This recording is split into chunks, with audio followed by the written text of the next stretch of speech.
তাই আমরা শিলিগুড়ি মহকুমা পরিষদ থেকে আমাদের বড়দিন এবং নতুন ইংরেজি নতুন বর্ষ উপলক্ষে আমরা বিভিন্ন জায়গায় মহকুমা পরিষদের বিভিন্ন জায়গাগুলোতে কিন্তু আমরা এই আলোকসজ্জা করেছি।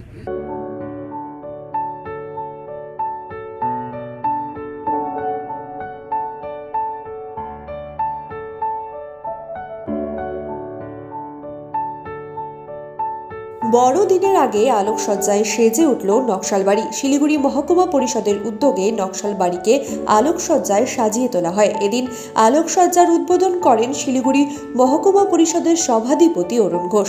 ছিলেন নকশালবাড়ি পঞ্চায়েত সমিতির কর্মাধ্যক্ষ পৃথ্বীশ রায়, নকশালবাড়ি গ্রাম পঞ্চায়েত উপপ্রধান বিশ্বজিৎ ঘোষ, মনিরাম প্রধান, গৌতম ঘোষ সহ অন্যান্যরা। আগামী 2রা জানুয়ারি পর্যন্ত নকশালবাড়ির ঘাটানি মোড় থেকে পানিঘাটা মোড় পর্যন্ত এই আলোকসজ্জা থাকবে বলে সভাধিপতি জানান।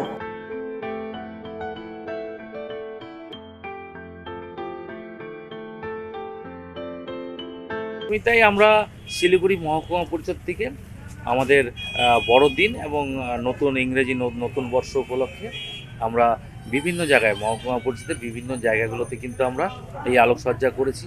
আমরা আপার বাগড়াতেও আজকে উদ্বোধন করছে আমাদের সহকারী সভাধিপতি রোমা রেশমি একা ওখানে আছেন। আমরা নকশালবাড়িটা করছি। আমরা চাই আমাদের মুখ্যমন্ত্রী সবসময় বলেন ধর্ম যার যার, উৎসব সবার।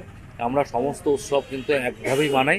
আমরা যেমন দুর্গাপুজো, কালী পুজো পার করে এখন আমরা এই বড়দিন আসছে, আমরা সকলকে বড়দিনের শুভেচ্ছা জানাই। সকলে একসাথে মিলে আনন্দ করব এবং আনন্দ উপভোগ করব। নতুন বর্ষ আছে, আগামী নতুন বর্ষের সকল মহকুমাবাসীদের আমরা শুভেচ্ছা জানাই এবং আগামী দিনে আমরা আরও ভালো কাজ করতে চাই। এই মহকুমা পরিষদ আপনারা সকলে জানেন এপিএতে আমরা পুরো পশ্চিমবঙ্গের মধ্যে প্রথম হয়েছি। আগামী বছর আমাদের এটি টার্গেট থাকবে যাতে আমরা এই প্রথমটা ধরে রাখতে পারি এবং মানুষের জন্য কাজ করতে পারি। আমরা করছি, অনেক চেষ্টা করছি আপনাদের আশীর্বাদে, সাধারণ মানুষের আশীর্বাদে। আমরা কিন্তু শিলিগুড়ি মহকুমা পরিষদ আমরা প্রত্যেকটা মেম্বার, কর্মাধ্যক্ষরা খুব সুন্দরভাবে কাজ করছে। আমাদের পঞ্চায়েত সমিতিরা খুব ভালো কাজ করছে, আমাদের গ্রাম পঞ্চায়েতরা কাজ করছে। আমাদের 22টা গ্রাম পঞ্চায়েতই কিন্তু খুব সুন্দর করে কাজ করছে, মানুষকে পরিষেবা দিচ্ছে। আমরা কিন্তু এটাই চেয়েছিলাম, কারণ আমরা বিগত দিনে 34 বছর আমাদের বোর্ড ছিল না। এরপরে আমাদের এইবার প্রথমবারের জন্য শিলিগুড়ি মহকুমা পরিষদ বোর্ড এসছে।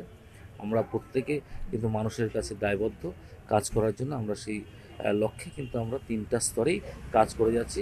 আগামী দিনে আপনাদের সহযোগিতা থাকলে আরও ভালো কাজ করার মানসিকতা আমরা সকলে রাখি। কতদিন চলবে এই লাইট?